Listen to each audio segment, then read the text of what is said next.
Most gardeners are still trying to fix dead soil by pouring more water into it. And that's exactly why their costs keep rising while their yields stay disappointing. Water doesn't fix soil structure. It doesn't rebuild microbial life. And when you rely on it as your primary solution, you end up chasing a problem that only gets worse every season.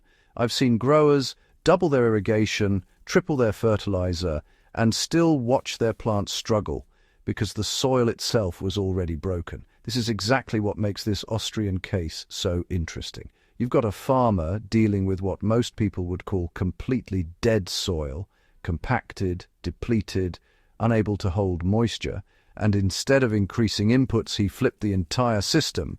Within one season, he reduced his water dependency so drastically that his annual irrigation costs dropped by thousands. And that's not theory. That's field-level change you can measure. Now here's where most people get it wrong when they try to replicate something like this. They think it's about switching crops or adding compost once or twice. That's surface-level thinking. The real shift comes from changing how the soil holds water in the first place, because once you fix that, everything else, nutrients, root growth, microbial activity, starts working with you instead of against you. What he introduced into his system, and what I've tested extensively in raised beds and even hydroponic media blends, is biochar, not just as an additive, but as a structural backbone for the soil. And before you dismiss it as just another trendy input, understand what it actually does. Biochar acts like a permanent sponge in the soil. It holds water, yes, but more importantly, it holds nutrients and microbial life in a stable environment where roots can access them consistently. I've been using a high-quality biochar soil amendment for years now. I'll link it in the description below, and the difference it makes isn't subtle. When you apply it correctly, you're not just improving moisture retention by a small percentage. You're fundamentally changing how water behaves in your soil. Instead of draining away or evaporating, it stays available in the root zone longer.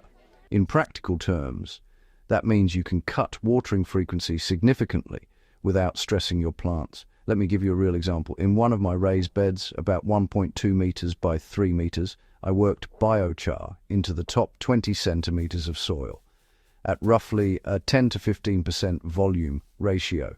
That's about 1 part biochar to 6 or 7 parts soil. But here's the key.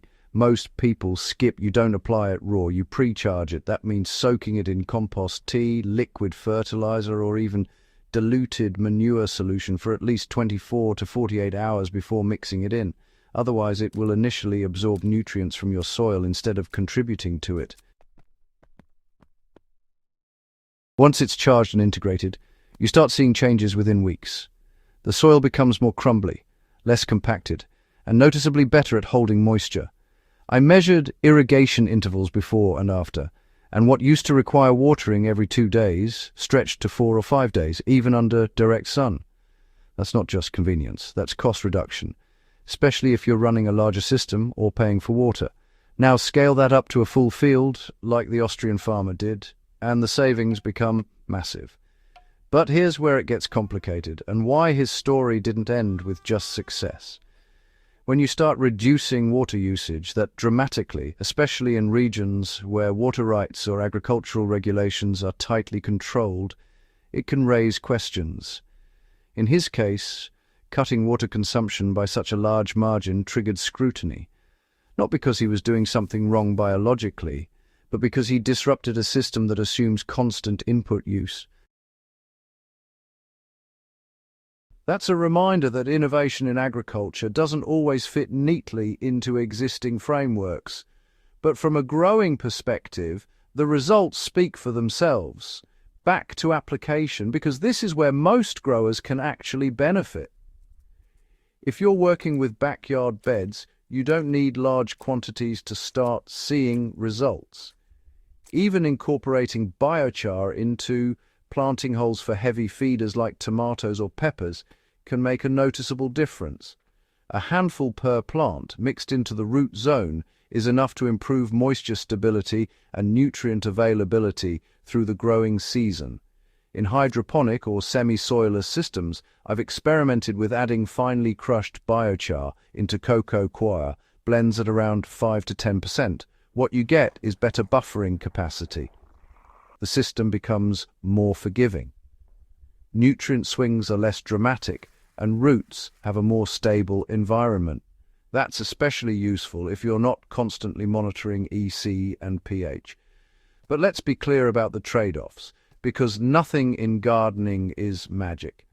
Biochar doesn't replace organic matter, it complements it. You still need compost, you still need proper feeding, and you still need to manage your soil biology. What it does is make everything else more efficient. It's a multiplier, not a substitute. And this is where I see a lot of bad advice floating around. People will tell you to just add more compost every season and call it a day. Compost is great, but it breaks down, it disappears over time. Biochar doesn't. Once it's in your soil, it's there for decades, continuing to improve structure and water retention year after year. That long-term stability is what allows you to reduce inputs consistently, not just temporarily. Another practical scenario, if you're dealing with sandy soil, where water drains too quickly, biochar can significantly slow that process. If you're dealing with clay-heavy soil, where water sits and causes root rot, biochar helps create pore space, improving drainage while still holding usable moisture. It balances extremes, which is something very few inputs can do effectively.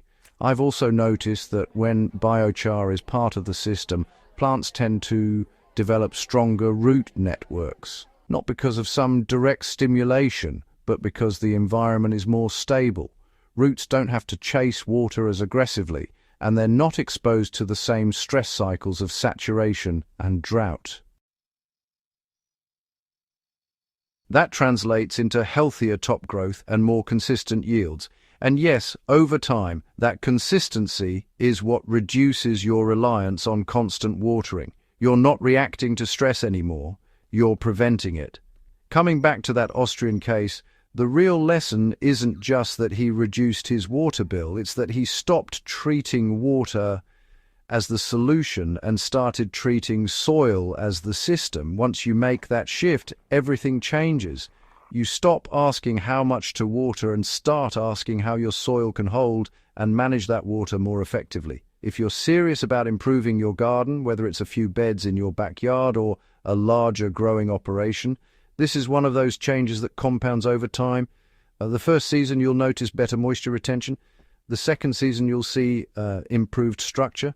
By the third, your soil starts behaving like a living system instead of an inert medium, and that's when the real benefits kick in.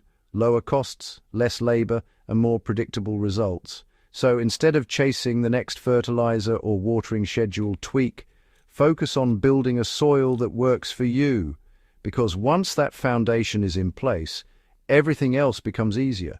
If you found this useful, subscribe and share this with someone who's still overwatering their way through poor soil. Better growing isn't about doing more, it's about doing the right things consistently, and sometimes that starts with something as simple and overlooked as a properly used biochar soil amendment.